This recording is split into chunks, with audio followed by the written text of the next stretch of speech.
قصه زنی که نزد قبر می‌گریست. به نام خداوند بخشنده و مهربان.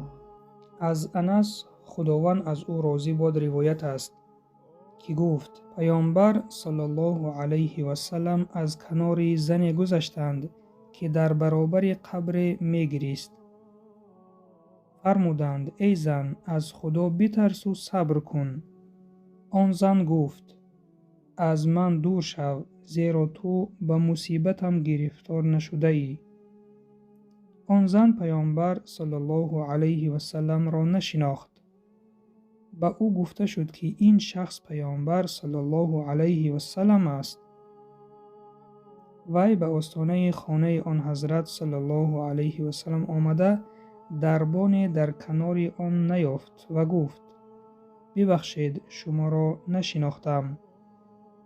آن حضرت صلی الله علیه و سلم فرمودند همانا صبر در برابر مصیبت نخستین است، یعنی صبر در آغاز مصیبت می باشد. روایت بخاری و مسلم. دوستان عزیز، در اول حدیث راوی می گوید که وقتی که پیامبر صلی الله علیه و سلم از کنار زنی که می گریست در نزد قبر گذشتند، با او گفتند که از خدا بترس و صبر کن، یعنی به صبر کردن دعوت کردن این زن را.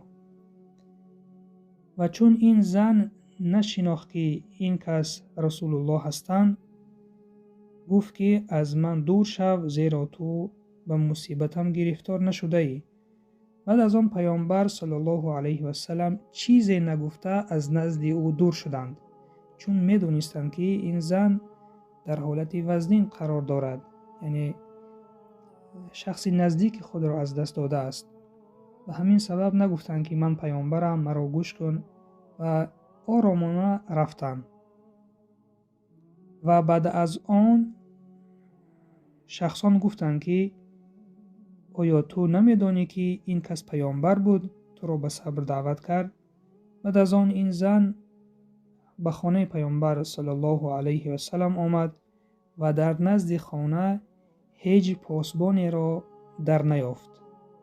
این هم گواهی می دهد به خاکسار بودن پیامبر صلی الله علیه و سلم.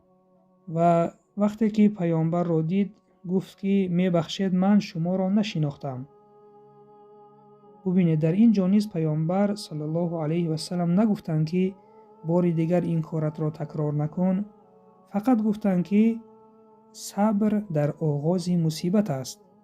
یعنی این موضوعی که شده گذشته بود در بین آنها، این را نخواستند باز به یاد این زن آورند و گویند که اگر این بار چنین شود چنین نکن. او را سرزنش نکردند، فقط گفتند که صبر در آغاز مصیبت است. بله دوستان، صبر باید در آغاز مصیبت باشد، چون وقتی که روزها می گذرد انسان طبیعتاً آرام می گردد. وقتی که شخصی نزدیک را از دست می دهیم بله خیلی مشکل است، ولیکن صبر در اول باید باشد تا خداوند به این صبر ما اجر بدهد. و وقتی که روزها گذشت این برای ما آسان می شود. و این سبب در اولی مصیبت ما باید صبر کنیم و بدانیم که از خدا بود و به خدا رفت. خداوند به ما امانت داد و امانتش را گرفت. و این سبب ما در همه حالتها صابر باشیم، صبر کننده باشیم، ناوابسته این شخص به ما چی قرابتی نداشته باشد، پدر و مادر باشد، فرزند باشد، برادر باشد. ما میدونیم که همه ما یک روز نه یک روز این دنیا را ترک میکنیم. و این سبب وقتی که نزدیکان خود را از دست میدهیم ما باید بر این صبر کنیم. انشاءالله خداوند اجرش را خودش میدهد. و فراموش نکنیم که صبر در آغاز مصیبت است. دوستان عزیز، درس های زیرین را از این حدیث می توانیم برداشت کنیم. یکم، رفتار پیامبر صلی الله علیه و سلم به شخصی مصیبت زده. ببینید پیامبر صلی الله علیه و سلم با نرمی به او گفتند که از خدا بترس و صبر کن. و وقتی که آن زن گفت که برو از نزد من، پیامبر صلی الله علیه و سلم به او نگفتند که ای بشنو که من پیامبر هستم، تو چی رفتار میکنی به پیامبر. ببینید این سخنها را نگفتند، آرامانه رفتند. و دوم این که مصیبت بر زنها تأثیری بیشتر میرساند نسبت به مردها. به این سبب زنها در وقت مصیبت با احساسانه سخنهایی را میگویند که بعد از آن پشیمان میشوند.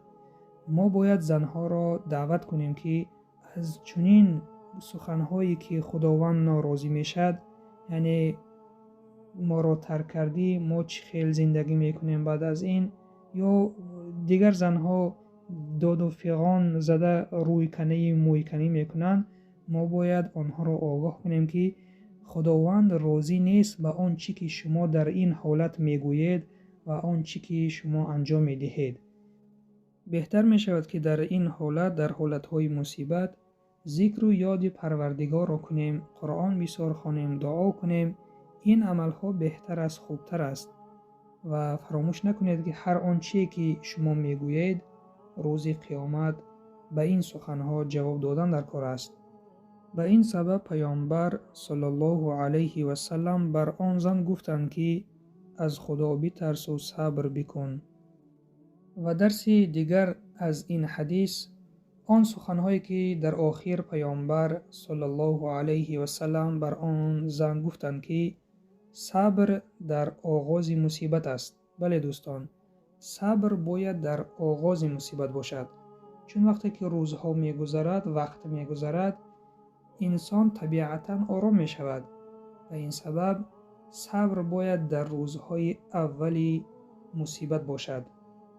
این بود پایان درس امروزه. سبحانك اللهم و بحمدک، نشهد ان لا اله الا انت، نستغفرک و نتوب الیک. خداوندا همه ما را از جمله صابران بگردان. روز قیامت اجر این صبری که بر مصیبت ها میکنیم به هر یکی ما برسان. السلام علیکم و رحمت الله و برکاته.